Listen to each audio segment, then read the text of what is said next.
I'd like to consider models of government behavior. We've had models that describe how consumers behave.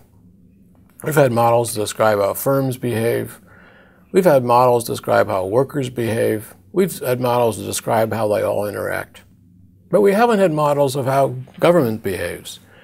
And after all, government consists of people making decisions, motivated in different ways. So there's, at least conceptually, the idea that we should have models of government behavior as well. But why do we need to have this? Why are we worried about it, except that the fact that we've done that with consumers and workers and firms? One reason is that our models of firms and consumers, which have formed the basis for our normative analysis of government so far, our normative meaning what government should do, they don't always work. We've shown what the government should do in the case of a market failure. Almost all of our analysis of normative role for government has been the case of market failure. But models of government behavior can be useful to go beyond this because in many cases these normative recommendations, as we've hinted at from time to time, aren't often followed. They're ignored or something else is done.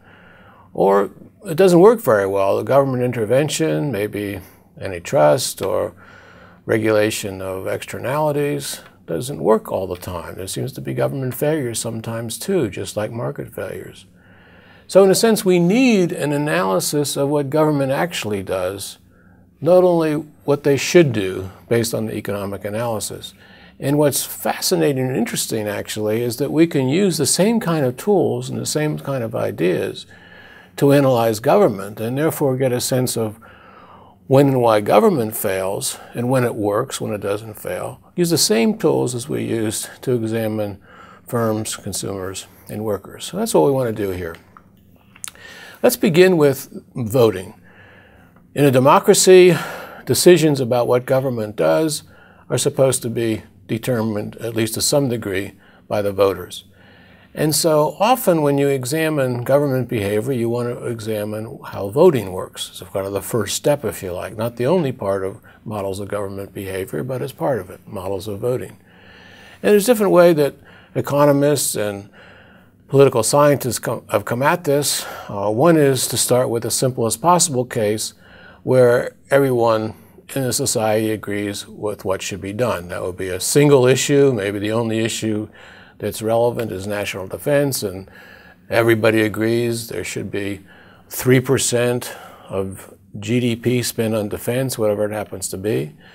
Then in this case, there's not much question. The politicians will choose to do the unanimous view. If they choose something else, then someone else will choose the unanimous view, and the people who choose not to will not get elected. So in a democracy where the politicians would like to win, get elected, there's going to be the easiest case here is they will choose what everybody thinks should be done.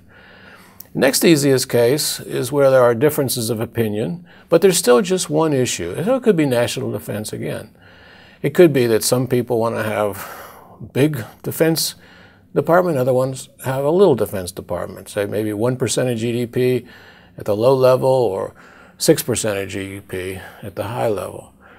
What happens now is most likely that the politicians will choose what the median voter would like to. Somewhere in the middle, between 50% would be on one side of the issue, 50% on the other side of the issue. That's what the median voter thinks. In this case, what we would argue is that the politician will choose what the median voter wants.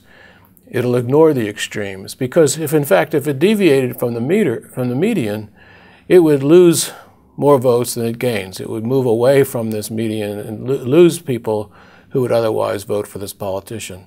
If it moved either side of the median, either to less defense as a fraction of GDP or more defense as a fraction of GDP compared to the median, it would get fewer votes. That politician would get fewer votes. That party would get fewer votes than it was at the median.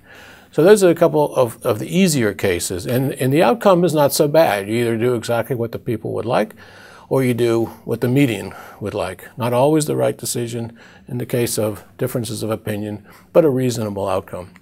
But it doesn't always work this way. And life gets difficult when there is more than one issue, which of course is all the time. There's not only defense, there's the economy, there's social issues, there's issues related to the environment, there's issues related to income distribution. There's lots of different issues that government has a role in, as we've seen. And so the decision about what the government will do in these cases is more complicated.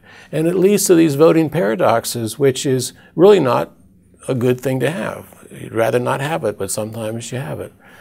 Easiest illustration of this is where you just have 3 voters and 3 issues, and you see what happens. And what it can do is cause really cycles. Basically, the voting will lead to different outcomes in different times. I want to illustrate this with an example. So let's suppose there's 3 people, Max and Meredith and Seth, and the issue is how loud music should be played. Maybe it's a community and it's a mall. How loud should the music be played at the mall? And Max has preferences. He'd like it to be softer, that's his first choice. And he'd like it to be the same as it's been recently, it's a second choice. And his third choice is they turn up the volume compared to what it has been at the shopping mall. Meredith also has preferences. She'd like it to remain the same. That's her first choice. Her second choice is she'd like to turn it up and make it louder. The third choice is to turn it down. Seth, he'd like to be louder. He really likes the loud stuff. Second choice, though, is softer, and the last thing is to keep it the same. He wants some kind of a change.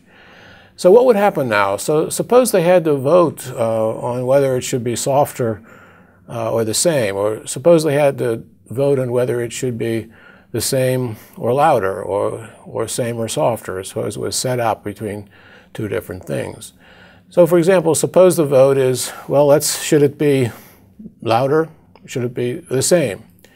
And suppose if it's softer versus the same, well, softer is going to win because Max prefers softer to same, Seth prefers softer to the same, and so they win 2-1 against Meredith, who prefers same to softer. What if you now change it to same to louder? Well, in this case, same is going to win because Max likes same better than louder, and Meredith likes same better than louder, and Seth likes louder better than same, so they're going to win 2-1. Now, paradoxically in this case, if you now do it softer versus louder, you're going to have softer win because softer is preferred to, so you're going to have the louder wins because softer is preferred to louder by Max, but louder is preferred to softer by Meredith and Seth, though it's going to win 2-1. So there's a flipping, if you like, from whether it's same, louder, or softer. And that's what this is cycle causes. So if it's softer versus the same, softer wins. If it's the same versus louder, same wins. If it's softer versus louder, louder wins. So it creates a cycle. It depends really on how you set it up. And that makes, you could imagine that the policy changes will tend to fluctuate depending on how the voting is actually conducted. So that's the voting paradox, if you like. And if you now think about this in more general terms, it turns out that an economist, Kenneth Arrow, who's been at Stanford University for most of his career, he, many years ago, found a theorem called an Arrow impossibility theorem that there's no voting scheme that can work for 3 or more alternatives, as in the voting paradox. The voting paradox is really what happens most often. And what he showed is you can't have a voting scheme with what are apparently reasonable properties. One is that there's transitivity. That means if A beats B and B beats C, then A beats C in a race or in a voting scheme. You want to have that. Seems like common sense. If A is preferred to B and B is preferred to C, you think A should be preferred to C. That doesn't always happen to voting schemes, but you'd like that to happen. You also like to have unanimity, that if A is preferred to B for everyone, then there'll be an outcome with A better than B. And then you also want to have a situation where some completely irrelevant thing, say C, or something nothing to do with the vote, doesn't affect what outcome occurs. It makes sense not to have irrelevant alternatives mattering. And then finally, you want to have this done in a democracy, so the dictator can't just determine it. It turns out that it's not possible to have a voting scheme which has all three of these, which in the case of there's 3 or more alternatives, has all 4 of these reasonable properties. So that's the Arrow impossibility theorem, and in this case it illustrates the problem sometimes of reaching good decisions when the government has been decided that that's how the good is going to be produced. There's other issues that occur in the case of government. If you like, what we're trying to do here is consider models of government behavior. There's an idea called public choice models, which has as its basic assumption that politicians, people who work for the government, are motivated by personal gain, just like everyone else in the models we've considered. The firms maximizing profits, consumers maximizing utility. In this case, you can assume the politicians in the government, they want to maximize their gain too. Motivate their personal gain is what's driving them, motivation, just like everybody else. Politicians want to get elected, government workers want to increase their power or prestige. So you can see that in a world like this, you're not always going to get, say, cost-benefit analysis being the way that the analysis of a public good is decided. You're not always going to get a decision that you'll get an extra police car if the marginal benefits are greater than the marginal costs. You might find a politician who realizes he can get more votes, or she can get more votes with that extra police car, even though the marginal benefits might be lower than the marginal cost. Or put more police on the streets might sound good to a politician to get elected, but it actually might not be worth it in terms of marginal benefits and marginal costs. So when you bring public choice into account, you'll see some deviations from what we think the analysis is based on economics. Various ways that this happens. There's special interests, and the special interests occur when people exert heavy political pressure in favor of some spending program or a tax program. Again, it may be more security in the police force. It could be national security. It could be other things. It could be just actually economic benefits. One common example where this occurs is where the benefits from a policy are concentrated on a few, usually firms, and the costs are diffuse throughout the society, frequently on the consumers. An example of this is a sugar quota, which restricts the amount of sugar that can be imported into the United States. Well, that will tend to raise the price of sugar in the United States by reducing competition. Now, each consumer benefits a little bit, would benefit a little bit from removing the sugar quota. The costs are about $5 a year, economists estimate. On the other hand, the sugar growers, they benefit quite a bit from this sugar quota, maybe about $100,000 a year. So each of them will lobby very hard, work very hard to maintain the sugar quota, where it's really not worth the effort for many consumers because they only save, say, $5 per year. And so when you bring in the special interest idea, you realize that it's not simply enough to say that the sugar quota has inefficiencies and gets us off the optimum amount of sugar and the lowest cost for consumers. You have to think about these other forces.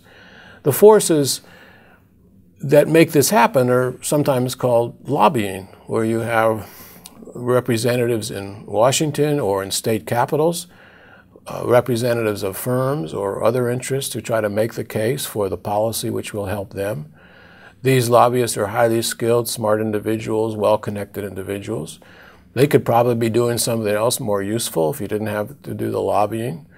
And this activity of lobbying is sometimes called by economists rent-seeking. It's like you're trying to get a better deal. You're seeking higher rents, if you like. It's an unusual term, but it simply means this wasteful lobbying that is exerted because of these special interests. And again, you're getting this idea through thinking of government, a model of government describing how individuals behave. And finally, what can happen sometimes is called regulatory capture. This occurs often in the case of regulation of an industry. We've made arguments here about, in the case of a natural monopoly, that there's a role for government in regulating the price to get the price lower than the monopoly price. So regulated monopolies would be utilities providing electricity or natural gas in a neighborhood, as are natural monopolies. Well, it turns out that railroads were originally regulated as a natural monopoly because they provided the only reasonably fast service between cities when they were when the rails were first laid. So it's kind of a natural monopoly, and therefore the government regulated it. Over time, there became competition from other forms of transportation, trucks on fast highways, airplanes with efficient airports, and effectively they eliminated this natural monopoly. There was other ways to ship goods and ship people between the cities and the country. But as this competition grew, it put pressure on prices, but nonetheless the regulation continued. And in fact, indeed, it started to expand in some of the areas which were not even natural monopolies at all, such as trucking. So what was happening here is the railroads realized that they were benefiting from the regulation, originally set up as a way to keep their prices below the monopoly. They're now actually creating a situation where they were reducing the competition by regulating trucking or by keeping the price of railroads and trucking higher. And what eventually happened is people said, hey, this doesn't make any sense, and the regulation ended. But all during this period, what happened was the railroads effectively had captured the government, had captured the regulators. They had persuaded them that they should keep this regulation, which they benefited from.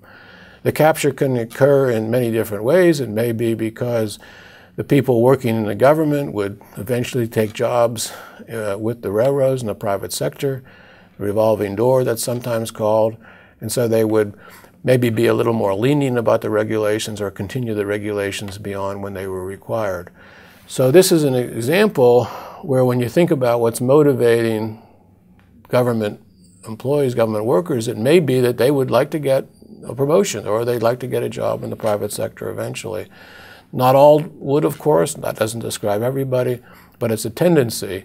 And it's another reason where you get a different answer if you consider the model of government behavior, what's actually being done, as distinct from the ideal, what should be done. So there's always this tension when you consider public policy.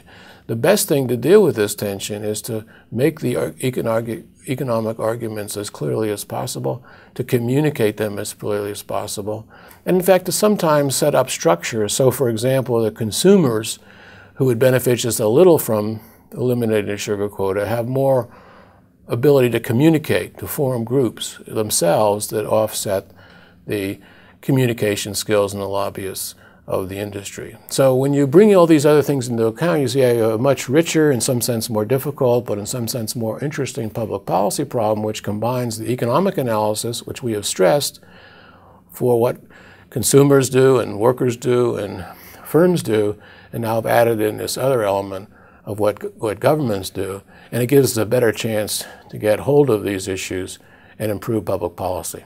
Thank you.